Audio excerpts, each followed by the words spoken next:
Hi beauties, uno munsi rero tugiye kubereka uburyo nkavanaho inshakwaha zawe neza. Tugiye kubanza rero tubereka ibikoresho byose dukeneye ubundi tubereka uko tubigenza. Tunababwira akamaro kino technique. Technique rero tugiye kubereka ni technique yitwa waxing. Noneho rero ibikoresho dukenera ni ibi bikurikira. Igikoresho cya mbere tuzakenera ni poudre. Nkuko mubibona tugiye gukoresha poudre y'abana niyo nziza. Tugiye gukoresha rero poudre y'abana, ushobora gukoresha poudre iyo ariyo yose ufite, gusa twarekomanda gukoresha poudre y'abana kuko niyo idatera ibintu bya allergie. Icya kabiri ni wax uba wikoreye mu rugo. Stay tuned, tuzabereka video ikwereka neza uburyo wakikorera ino wax mu rugo ukoresheje ibikoresho wabona mu isoko rwose. Igikoresho cya gatatu rero dukeneye ni agapapuro ko kuwaxinga ariko bita mu cyongereza wax paper. Mu gihe rero utabonye utu dupapuro two kuwaxinga ntugire ikibazo, ushobora gufata agatenge wifitiye mu rugo rwose cyangwa se ugafata ishati utacyambara cyangwa se udakeneye, hanyuma ugakataho igipande akaba ari cyo ukoresha. Ikiza kibi rero nuko ushobora gufata cya gipande cyawe ukakimesa hanyuma ukazagikoresha ubutaha. Ikintu ugomba kwirinda ni ugukoresha agatambaro cyangwa se umwenda ukweduka. Icya kane aricyo cya nyuma ni spatula cyangwa se agakoresho ko gusigisha. Niba utabonye rero utu spatula ntugire ikibazo rwose, ushobora gukoresha kuto cyangwa se ikiyiko. Ubwo tumaze kubona ibikoresho rero dukoresha, reka tubereke uko tubigenza. Mubibona rwose iyo umaze kuwaxinga hasigara hasa neza. Iyi ni wax yacu twakoze, tugiye gutangira tubereke, hanyuma tuzabereka video ibereka uburyo wayikorera rwose mu rugo. Wax yacu rero ni akazuyaze, tugiye gutangira tuyikoreshe. Turabanza duhanagure ahantu tugiye kuwaxinga, hanyuma dufate ya poudre yacu duhatangire tuyisukeho. Impamvu rero turi gushyiraho poudre bwa mbere ni ukugira ngo ivaneho amavuta ari ku ruhu, hanyuma bifashe ubwoya kuba bwavamo byihuse.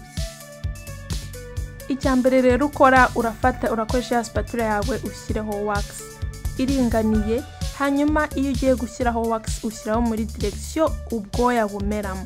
Ukimara gushyiraho rero ako kanya wihutira gushyira agapapuro cyangwa cya gitenge cyawe ugasa n'ukubaho gake gakeya kugira ngo wax yawe n'urupapuro bifatane.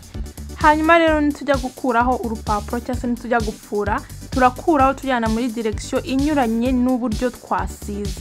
Hanyuma rero making ashobora kufashe neza kuko ushaka kurura inshuro imwe nkuko mubibona mu nshuro imwe bwose bwise buvaho neza. Hanyuma rero hari igihe bibabazamo gakeya, niyo mpamvu ubona turi gukubitamo gakeya kugira ngo ububabare bugabanuke.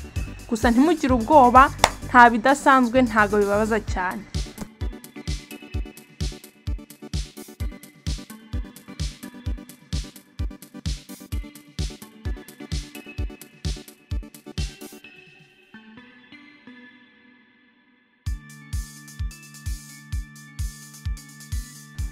Murabibona rwose ko bwose butse buviramo icyarimwe.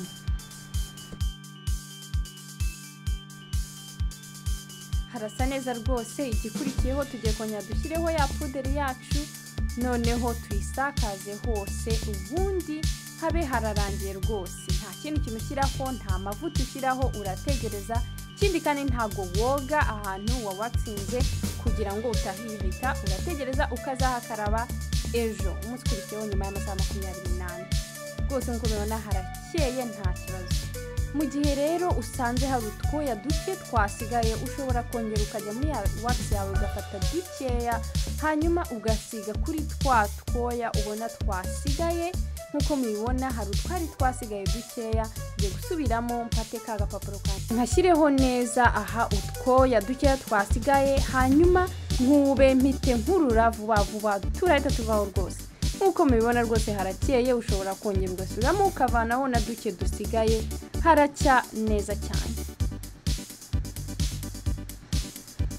Nuko rero tugiye gukora n'akandi kaboko. Process ni imwe nkuko mwabibonye.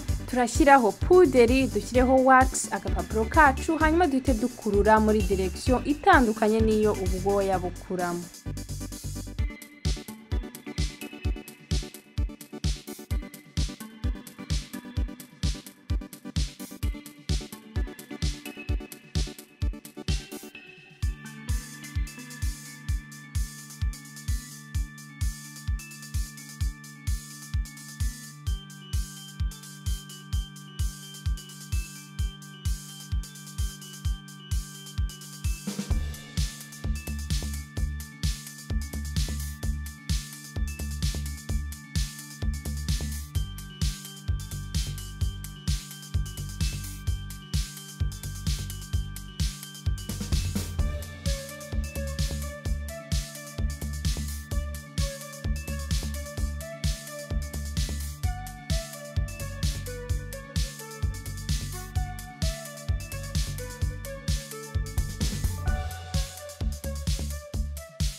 nkuko mubona rero amaboko yose ararangiye kandi arasa neza. Igisigaye wax turacyayifite nyinshi cyane, turayifata tugende tuyibike muri frigo, hanyuma tuzayikoreshe igihe kizaza. Izamara igihe kinini nkuko mubibonye rwose dukoresha nkeya. Gusa si ngombwa kuyibika muri frigo, ushobora kuyibika hanze ahantu hadashyushye cyane kugira ngo idashonga.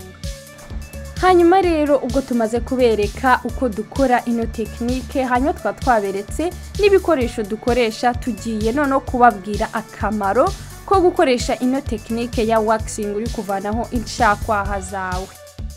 Akamaro rero ko gukoresha wax nakahe? Ni ukubera iki turi kubashishikariza gukoresha wax? Wax ifite umimaro myinshi. Icyambere nuko nimba ukoresheje wax ukuraho inshakwaha zawe zizongera kugaruka byibuze zashize nk'ukwezi kose. Rwose uzaba ufite umutuzo, nta udakeneye kongera gukuraho ubwoya bwawe muri icyo gihe cyose. Kandi ikindi nta risike zo kwikata ziba zihari. Tubwo turakompara yenda n'abantu bakoresha amajirete cyangwa se urwembe. Wax uburi sure ko ntago uri bwikate, nta buryo ushobora kwikata. Ikindi rero cyiza cya wax nuko uruhu rusigara rworohereye kandi rugasigara runasa neza cyane. Noneho ikindi nuko nta nubwo rwose iyo ukoresheje wax ujya uzana imiburu cyangwa se ngo usange wazanya amabara. No, ntabwo ibyo ngibyo bibaho rwose. Uruhu rusigara rusa neza rufite ibara rimwe. Ikindi rero nuko ino technique yego ushobora kubwira mugenzi wawe akaba yagufasha, gusa ni ikintu nawe ushobora kwikorera ubwawe, ntabwo ukeneye undi wo kubigufashamo. Ikindi rero cyiza kino wax nuko niyo ukoresheje ubwoya iyo bwongeye kugaruka nyuma y'ukwezi, ntago bugaruka buhanda cyangwa ngo bugaruke bukomeye, wapi bugaruka bworoshye ku buryo niyo wongeye kubupfura ukoresheje ino wax ni ibintu bikorohera cyane. Hari amaproduit menshi tuvuga mu video yacu, hanyuma benshi muri mwebwe mukatubaza ahantu mwayavana. Niba hari abantu bari kureba izi video bakaba babona hari amaproduit tugenda tuvuga bacuruza, twabashishikariza kutubwira niba muyafite mu maduka yanyu, hanyuma tukazajya tubwira abantu bose badukurikirana muri Beauty Room 250 bakabagana bakaza mu maduka yanyu.